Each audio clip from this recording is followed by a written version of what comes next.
ஜெய் ஸ்ரீ மாத்ரே நமக. ஜெய் குருதத், ஜெய் குரு பரசுராம். நமஸ்காரம். நான் கரூர்லேருந்து வல்சலா பணிக்கர், பிரசன்ன ஜோதிடர். இன்றைக்கி குரோதி வருடத்துடைய தமிழ் புத்தாண்டு பலன்கள் சிம்ம ராசிக்கு எப்படி இருக்குன்னு பார்க்க போகிறோங்க. இந்த வருடம் பிறக்கிறது 14/4/2024 ஞாயிற்றுக்கிழமை சஷ்டி திதியிலையும் தைத்துளை கரணத்திலையும் அதிகண்ட யோகத்திலையும் திருவாதிரை நட்சத்திரத்திலையும் இந்த வருடம் பிறக்குதுங்க. சிம்ம ராசி, அதாவது இந்த வருடம் பிறக்கிறப்போ சிம்ம ராசிக்கு கிரக நிலைகள்லாம் எப்படி இருக்குன்னு பார்க்கலாங்க.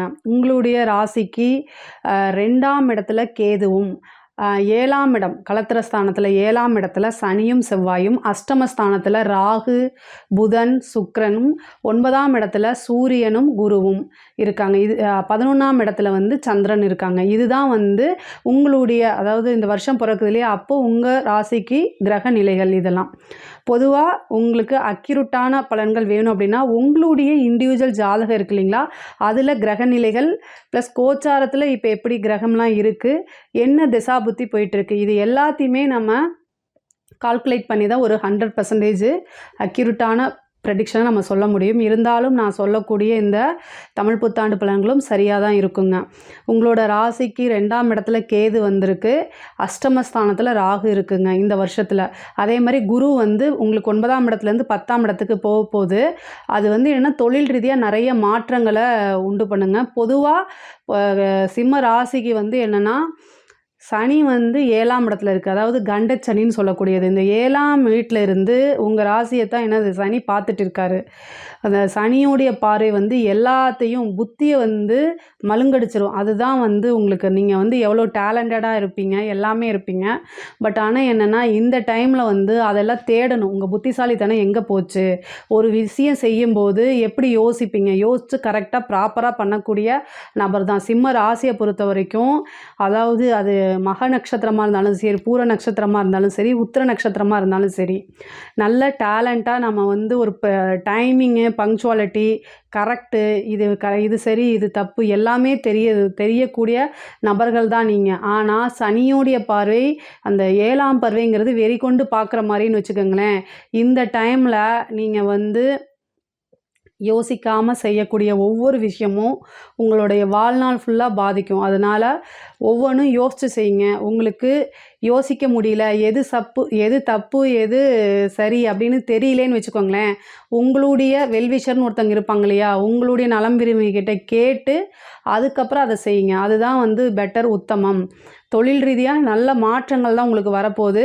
தொழிலில் நிறைய மாற்றங்கள்னால் வெளிநாடு போகக்கூடிய அமைப்பு, தொழில் ரீதியாக உத்தியோக ரீதியாக போகக்கூடிய அமைப்புகள், பார்ட்னர்ஷிப் இருந்துச்சுன்னா அந்த பார்ட்னர்ஷிப்புக்குள்ளே சின்ன சின்ன பிரச்சனைகள். உங்களுக்கு 7ஆம் இடத்துல தான் சனி இருக்கார்.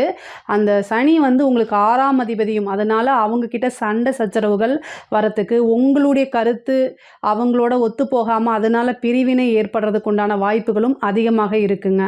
அதே மாதிரி 4ஆம் இடத்தை சனி பார்க்குது. படிக்கலைன்னா வாழ்க்கை இல்லை அப்படிங்கிறத நீங்கள் அதாவது மைண்டில் ஏற்றிக்கணுங்க. 4ஆம் வீட்டுக்கு சனியோடைய பார்வையும் இருக்குது, சேம் குருவோட பார்வையும் வருது. ஆனால் படிப்பு கண்டிப்பாக சனியோட பார்வை இருக்கும்போது என்னென்னா நிறைய உங்களைய கன்ஃபியூஸ் பண்ணிவிடும், ட்ராக் மாறுறதுக்கு உண்டான அதிக வாய்ப்பு இருக்குதுன்னு வச்சுக்கோங்களேன்.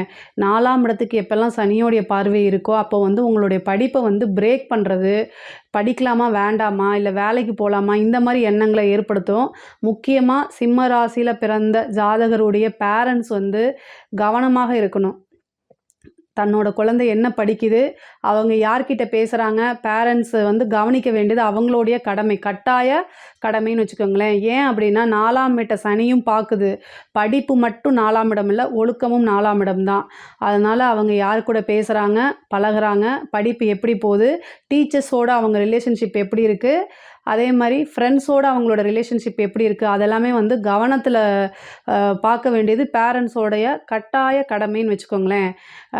இதுக்கு அடுத்தது வீடு கட்டக்கூடிய யோகம் இருக்கா அப்படின்னா முக்கியமாக உத்தியோகம்ங்க. உத்தியோகத்தில் இருக்கவங்களுக்கு இது சூப்பரான டைமு.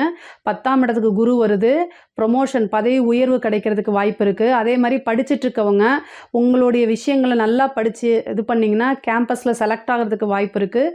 படித்து முடித்தோடனே உங்களுக்கு வேலை கிடைக்கிறதுக்கு உண்டான வாய்ப்பு வாய்ப்பு அதிகமாக இருக்குது. நல்ல வேலைக்கு போய் நல்ல சேலரியில் இருக்கக்கூடிய அமைப்புகள்லாம் இந்த வருடம் வருது. அதை கரெக்டாக யூஸ் பண்ணிக்கோங்க. நீங்கள் வந்து யோசிக்கிறது வந்து என்னென்னா, இப்போ மழுங்கடிக்கிற மாதிரி இருக்கும். அதனால் ஒப்பீனியன் கேட்டு கேட்டு செய்யுங்க. அதுதான் நல்லது. நீங்கள் ஒரு விஷயம் சரின்னு நினைப்பீங்க, பட் ஆனால் அது வாழ்க்கைக்கு ஒத்து வராததாக இருக்கும். நான் சனியோடைய பார்வை இருக்கனால தான் இவ்வளோ தூரம் அழுத்தி சொல்கிறேன். 10ஆம் இடத்துக்கு சனி வந்திருக்காரு, 10ஆம் இடத்துக்கு குரு வந்திருக்காரு. அது வந்து 4ஆம் இடத்தை பார்க்குது. குரு ஒரு ஆப்பர்ச்சுனிட்டியை கொடுப்பாரு. சனி அதை வந்து உங்களுக்கு ஏன் இவ்வளோ தூரம் சொல்கிறேன் அப்படின்னா, சூரியன்னா பிரகாசம், சனினா வந்து இருட்டு, வெளிச்சம் இருட்டு, இது ரெண்டும் மாறி மாறி உங்களுக்கு அமைப்பு இருக்குது. அதனால இவ்வளோ தூரம் சொல்கிறேன் நான். கரெக்டான முடிவெடுக்க முடியாத சிச்சுவேஷன்ஸில் நீங்கள் இப்போ இருப்பீங்க. ஸோ அதனால் நீங்கள் உங்கள் வெல்விசட்டை கேட்டு ஒவ்வொன்றும் எடுக்கிறது ரொம்ப நல்லது. வீடு கட்டக்கூடிய அமைப்பு இருக்குது. கடன் வாங்கும்போது யோசித்து வாங்குங்க. அது பிளாக் ஆகிறதுக்கும் வாய்ப்பு இருக்குது. 2ஆம் இடத்துல கேது இருக்குது. அதனால் வருமானத்தில் சம்டைம் தடை பண்ணுறதுக்கு வாய்ப்பு இருக்குது. நீங்கள் சம்டைம் சொல்லாதீங்க மேடம், எப்போவுமே அப்படின்னீங்கன்னா விநாயகர் வழிபாடு பண்ணுங்கள். இந்த ராகு கேதில் வந்து 2ஆம் இடத்துல வந்து உங்களுக்கு எக்கனாமிக்கலாக ஏதாவது பொருளாதார தடை இருக்குது அப்படின்னா விநாயகர் வழிபாடு பண்ணிங்க அப்படின்னா அந்த பொருளாதார தடை உடையும். உங்களுக்கு வீடு கட்டக்கூடியது, வாகனங்கள் வாங்கக்கூடிய அமைப்புகள்லாம் உறுதியாக உண்டுங்க. அதே மாதிரி அஷ்டமத்தில் இருக்கக்கூடிய ராகு, இந்த அஷ்டமத்தில் இருக்கக்கூடிய ராகு திடீர்னு ஒரு அதிர்ஷ்டத்தை கொடுத்துரும். அது எப்படி வேணால் இருக்கலாம். உங்களுடைய ஆசை அபிலாசைகளாகவும் இருக்கலாம், அல்லது உழைக்காத வருமானம், லாட்ரி வாங்குறதோ, அல்லது புதையல் அப்படின்னா உழைக்காத வருமானத்தை தான் நான் எப்போவுமே சொல்லுவேன். மண்ணுக்கடியிலிருந்து எடுக்கிறது கிடையாது. நீங்கள் உழைக்காமல் உங்களுக்கு ஒரு பணம் வருது அப்படின்னா அது வந்து ராஜயோகம், புதையல் எல்லாத்துக்கும் சம்மந்தான். அதே மாதிரி ப்ராப்பர்ட்டி வராதுன்னு நினச்சிட்ருப்பீங்க, உயில் சொத்து வராதுன்னு நினச்சிட்ருப்பீங்க, அது எல்லாம் உங்களுக்கு கை மேலே வந்துடும். அதே மாதிரி உங்களுக்கு 6ஆம் இடத்து அதிபதி தான் வந்து இப்போ 7ஆம் இடத்துல இருக்கார். கணவன் மனைவி ரிலேஷன்ஷிப்புக்குள்ளே நிறைய பிரச்சனைகள் வரத்துக்கு வாய்ப்புகள் இருக்குது. 2ஆம் இடத்துலையும் குடும்பஸ்தானத்துலேயும் கேது உட்காந்துருக்கனால குடும்பத்தில் ஒரு நிம்மதியின்மை, அதாவது அமைதியாக இருக்கக்கூடிய சூழல்கள் அமையாது. ஸோ அதனால் அட்ஜஸ்ட்மெண்ட் பண்ணுறது ரொம்ப முக்கியம். சிம்ம ராசியை பொறுத்த வரைக்கும் ஒரு மிகப்பெரிய மைனஸ் என்ன அப்படின்னா, அட்ஜஸ்ட்மெண்ட் அப்படிங்கிறது ரொம்ப குறைவாக இருக்கும். நீங்கள் அட்ஜஸ்ட் பண்ணி போகிறதுக்கு பழகிக்கணும். உங்களுக்கு எல்லாமே ப்ராப்பராக இருந்து, ஏன்னா நீங்கள் ஒரு ப்ராப்பராக செய்யக்கூடிய நபர், நீங்கள் உண்மையை பேசக்கூடிய நபர், எதாக இருந்தாலும் ஸ்ட்ரைட் ஃபார்வர்டாக பேசக்கூடிய நபராக தான் இருப்பீங்க. ஆனால் உங்களுடைய மிகப்பெரிய மைனஸ் என்னென்னா, அதே மாதிரி ஆப்போசிட்டில் இருக்கவங்களும் நீங்கள் பழகக்கூடிய நபர்கள் எல்லார்கிட்ட இருந்தால் அதை நீங்கள் எதிர்பார்ப்பீங்க. ஆனால் அன்ஃபார்ச்சுனேட்டாக அது கிடைக்காது. நீங்கள் வந்து உங்களுக்கு 7ஆம் அதிபதியே சனி. ஸோ உங்களுக்கு நீங்கள் வெளிச்சம் அது இருட்டு அப்படின்னா எப்படி இருக்கும் அப்படிங்கிறத யோசிச்சுக்கணும். ஸோ எதிர்பார்ப்புகளை குறைச்சிக்கிட்டிங்கனாலே வாழ்க்கையில் சந்தோஷம் அப்படிங்கிறது உறுதியாக 100க்கு 200% உங்களுக்கு உண்டு. பொதுவாகவே சிம்மராசிக்கு எல்லாமே சின்ன எஃபர்ட் போட்டாலே கிடச்சிருக்கும், உங்களுக்கு எல்லாமே கிடச்சிரும். ஏன்னா காலபுருஷனுக்கு அது 5ஆம் இடமா வரதுனால எல்லாமே உங்களுக்கு ஈஸியாக கிடச்சிரும். பட் ஆனால் வந்து என்ன அப்படின்னா, இந்த காலகட்டங்கள் கொஞ்சம் கடுமையாக இருக்குது. அட்ஜஸ்ட்மெண்ட் தான் உங்களோட தாரக மந்திரமாக இந்த வருஷம் இருக்கணும். அப்படி இருந்துச்சுன்னா ரொம்ப நல்லாயிருக்கும். அதே மாதிரி உயில் சொத்துக்களில் பிரச்சனைகள் இருந்தால் அது சால்வ் ஆகும்னு சொன்னேன்ல, நீங்கள் யார் மேலாவது கேஸ் போட்டிருக்கீங்க, அது ரொம்ப நாளாக இழுத்துட்ருக்கு. பட் ஆனால் எதுவுமே வரமாட்டேங்குது, திருப்பி எதுவுமே வரமாட்டேங்குதுன்னா அது எல்லாமே உங்களுக்கு சக்ஸஸ் ஆகக்கூடிய காலகட்டங்கள் தான் இது. அதே மாதிரி பெண்கள் ரொம்ப கவனமாக இருக்கணும். செவ்வாய் ராகு, செவ்வாய் சனி கோச்சாரத்தில் எப்போல்லாம் சேருதோ அந்த காலகட்டங்களில் ரொம்ப ரொம்ப ரொம்ப ரொம்ப கவனம் தேவைங்க. செவ்வாய் சனி வாழ்க்கையில், அதாவது உங்களுடைய பிறவி ஜாதகத்தில் இருந்தால் கோச்சாரத்தில் எப்போல்லாம் செவ்வாய் சனி சேருதோ அப்போல்லாம் பிரச்சனைகள் வரும். மனசில் நிம்மதி இருக்காது, எந்த விஷயத்துலையும் ஃபோக்கஸே பண்ண முடியாது, அந்த மாதிரி இருக்கும். செவ்வாயும் கேதுவும் அஷ்டமஸ்தானத்தில் சேருது. அதாவது எப்போ அப்படின்னா மே மாதத்துக்கு அப்புறம். அந்த மே மாதம் வந்து பார்த்திங்கன்னா ஒரு 1.5 மாதம் வந்து ரொம்ப ரொம்ப கவனமாக இருக்கணும். முக்கியமாக வண்டி வாகனங்களை இயக்கும்போது குரு வந்து உங்களுக்கு அஷ்டமாதிபதியும் கூட, நல்லது தான் செய்வார், ஆனால் அஷ்டமாதிபதியும் கூட. 2வது சனியும் உங்களுக்கு 4ஆம் இடத்தை பார்க்குதுங்க. அப்போது 8ஆம் இடம், 4ஆம் இடம்ங்கிறது வண்டி வாகனம், 8ஆம் இடம்ங்கிறது திடீர் விபத்து கண்டங்கள் ஏற்படுறதுக்கு வாய்ப்பு இருக்குது. அந்த காலகட்டங்களில் பார்த்துருக்கணும். மனசு சரியில்லைன்னா வண்டி வாகனங்களை இயக்காதீங்க. ஏன்னா உங்களோட மனசு வேறு பக்கம் திங்க் பண்ணிகிட்ருக்கோம், நீங்கள் வண்டியில் போயிட்டுருப்பீங்க, எப்படி இருக்கும். அதனால் உங்களால் எதிரில் வரவங்களுக்கும் ஆபத்தாக முடிஞ்சிடும். மேக்ஸிமம் மைண்டு சரியில்லை அப்படின்னா வண்டி ஓட்டுறதே அவாய்ட் பண்ணிக்கோங்க. ஏன்னா மருத்துவ செலவு இருக்குங்க. குரு வந்து ஏன்னா திடீர்னு ஒரு சனி வந்து திடீர்னு ஒரு மருத்துவ செலவு கொடுத்துருவாரு.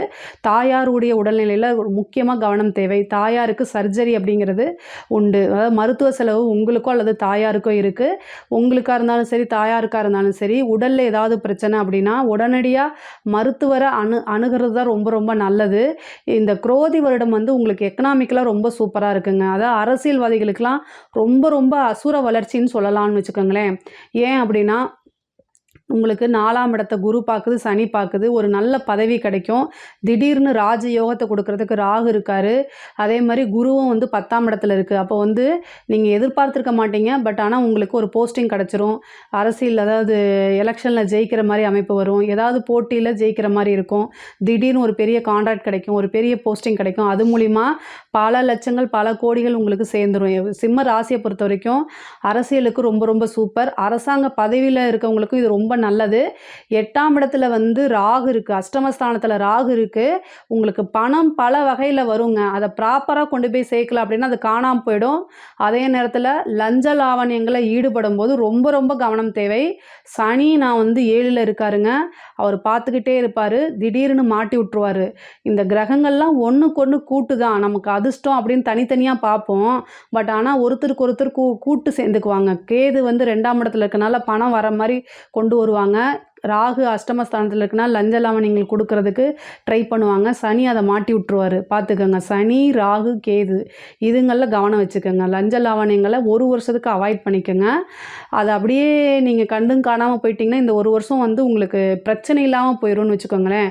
ஆனால் பணம் சேர்க்கறதுக்கு உண்டான வாய்ப்புகள் உறுதியாக உண்டு. அது ஏதோ ஒரு வழியில் உங்களுக்கு வந்துடும். அதே மாதிரி பெண்களுக்கு வந்து இது வந்து ரொம்ப சூப்பரான டைமு. கேது வந்து 2ஆம் இடத்துல இருக்குது. குடும்ப நபர்களை அனுசரிக்கணும். பொதுவாக சிம்மராசி பெண்கள் வந்து என்னென்னா உழைக்கக்கூடியது. ஆண்களை காட்டிலும் பெண்கள் அதில் வந்து ரொம்ப வல்லவர்களாக இருப்பாங்க. ஆனால் என்ன அப்படின்னா 2ஆம் இடத்துல இப்போ கேது வந்திருக்குங்க. எக்கனாமிக்கலாகவும் முன்னேறக்கூடிய காலகட்டம். ஆனால் குடும்பத்தோட ஒத்துழைப்பு கொஞ்சம் குறைவாக இருக்கும். அதை பேலன்ஸ் பண்ணிட்டீங்க அப்படின்னா உறுதியாக சக்ஸஸ் பண்ணிடலாம். வெளிநாடு போகக்கூடிய அமைப்பு திடீர்னு வந்து உங்களுக்கு வரும். அதை மிஸ் பண்ணாமல் போங்க. கண்டிப்பாக அது மூலிமா உங்களோட வளர்ச்சி வந்து அடுத்த லெவலுக்கு போகிறதுக்கு அமைப்புகள் இருக்குங்க. கலைத்துறை சார்ந்தவங்களுக்கு திடீர்னு வந்து ஒரு நல்ல அமைப்பு. ஏன்னா சனி 7ஆம் இடத்துல இருக்கனால பொதுமக்களுடைய ஆதரவு கிடைக்கும். திடீர்னு ஒரு அங்கீகாரம், பாராட்டு, விருதுகள்லாம் கிடைக்கும். நீங்கள் செஞ்சுருப்பீங்க. அது அந்த டைமில் வந்து உங்களுக்கு எதுவுமே ரெகக்னைஸே கிடச்சிருக்காது. பட் ஆனால் இந்த டைமில் வந்து ஒரு மிகப்பெரிய பிரபலம் அப்படிங்கக்கூடிய அமைப்புகளை உறுதியாக கொடுப்பாருங்க. வீடு கட்டக்கூடிய அமைப்பு இருக்குது. வண்டி வாகனங்கள் வாங்கக்கூடிய அமைப்புகள் இருக்குது. சிம்ம ராசியை பொறுத்த வரைக்கும் இந்த குரோதி வருடம் ரொம்ப அருமையாக இருக்குது. ஒரு சில விஷயங்களில் மட்டும் கவனமாக இருக்கணும். அதுவும் சனியோடைய பார்வை இருக்கனால யோசித்து சிந்தித்து செயல்பட்டாலே இந்த குரோதி வருடம் மிகப்பெரிய லெவலில் உங்களுக்கு சக்ஸஸை கொடுத்துருங்க. இதில் ஏதாவது சந்தேகங்கள் இருந்துச்சு அப்படின்னா கமெண்ட்ஸில் கேளுங்க. கண்டிப்பாக நான் ஆன்சர் பண்ணுறேன். நம்மளுடைய சேனலை லைக் பண்ணுங்கள், ஷேர் பண்ணுங்கள், சப்ஸ்கிரைப் பண்ணுங்கள். நன்றி, வணக்கம்.